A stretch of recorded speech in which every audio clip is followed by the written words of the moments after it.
Ce débat si plein d'excès autour de l'impression des bulletins de vote pour les élections du 9 octobre prochain montre déjà que nous ne sommes pas encore à la hauteur de ce que nous voulons atteindre, bien que le vouloir, c'est déjà un bel effort. D'abord, quel intérêt aurait le Conseil électoral provisoire, CEP, pour ne pas confier le contrat à des fournisseurs locaux? Ensuite, pourquoi mêler le pouvoir exécutif à une question qui n'est pas de sa compétence? Sauf bien sûr pour jeter la confusion, comme toute opposition politique chez nous qui se respecte, mais ne respecte pas la population.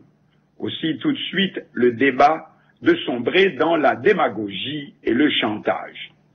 Le Conseil électoral a essayé d'être clair, tout en essayant de ne pas blesser l'orgueil national si à fleur de peau, depuis que la décision a été prise que le pays financera lui-même ses élections.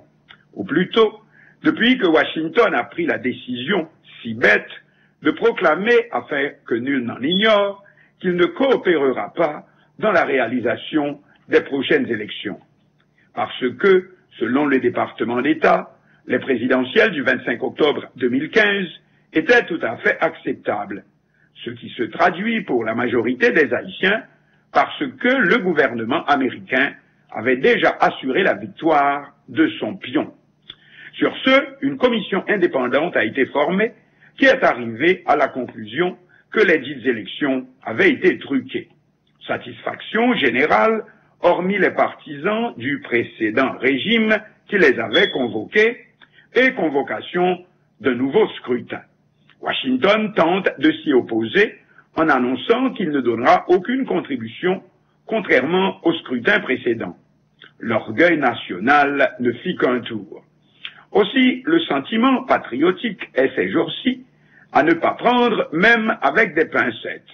Aussi, comprenons-nous combien la décision de confier finalement le contrat d'impression des bulletins à une entreprise étrangère a dû constituer une épreuve difficile pour le CEP.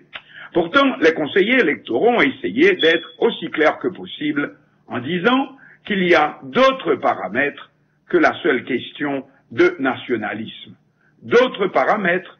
En effet, le bulletin de vote n'est plus comme autrefois un simple bout de papier avec un chiffre quelconque dessus. En même temps qu'on exige des élections honnêtes et sans magouille, limpides comme de l'eau de roche, on refuserait d'en prendre les moyens. En même temps, personne ne peut donner la garantie à 100% que les bulletins devraient-ils être fabriqués en Haïti, qu'aucune main ne pourrait y avoir accès pour tripatouiller ou en subtiliser quelques-uns à des fins que l'on devine. Comme dit la Bible, que celui qui n'a jamais péché jette la première pierre. Quel est le fabricant local qui peut donner cette garantie à 100%? Personne ne s'est avancé pour dire « moi, je le peux, je le garantis ». Personne. Alors, tout ce débat aura donc été comme un dialogue de sourds où les principaux intéressés n'ont jamais pipé mot. Donc, nous ne sommes pas prêts. Il y a la sécurité du matériel électoral qui n'est plus ce qu'elle était, de la même façon que nous n'avons aucun problème que nos billets de banque, nos passeports, nos chèques et nos documents d'état civil soient fabriqués en tout ou partis à l'étranger. Ne pense-t-on pas que le bulletin de vote en vaut autant? Il y a aussi le coût.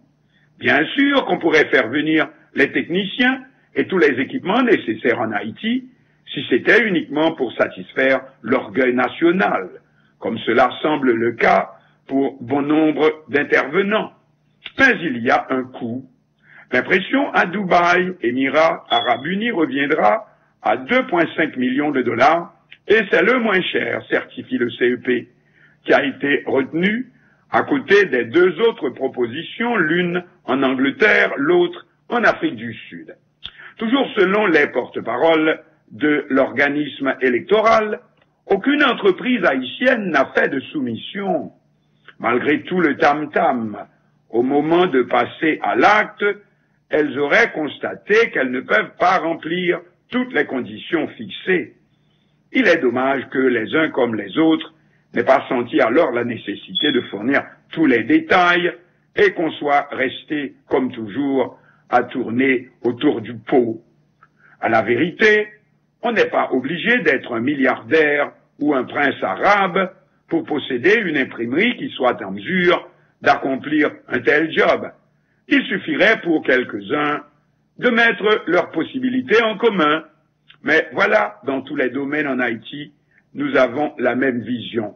Ma petite imprimerie, ma petite station de radio ou de télé, mon petit hôtel, ma petite compagnie de téléphonie, jusqu'à ce que 2 multinationales soient venues nous chipper sous le nez une clientèle en millions de dollars qui se gaspillaient, etc.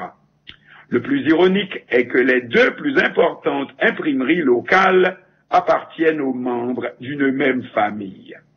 Il faut, pour d'aussi gros contrats, des entreprises qui aient les reins plus solides. On voit difficilement quelle compagnie haïtienne possède à elle seule suffisamment de machines et surtout d'expertise, par exemple, pour les travaux qui se déroulent en ce moment dans le morne Puilboro, sur la route du Cap-Haïtien, et réalisés par une compagnie chinoise de Pékin. Il faut voir gros, oui, mais pas toujours avoir les yeux plus gros que la tête. Ce ne sont pas des mots qui feront croire que la classe standard, la classe internationale existe réellement chez nous, mais des mises en commun qui vous placent au-dessus, bien au-delà, hors d'atteinte de toutes ces mauvaises manières que l'on s'amuse à confondre avec la vraie concurrence, croc en jambe, coup bas, coup de langue, etc.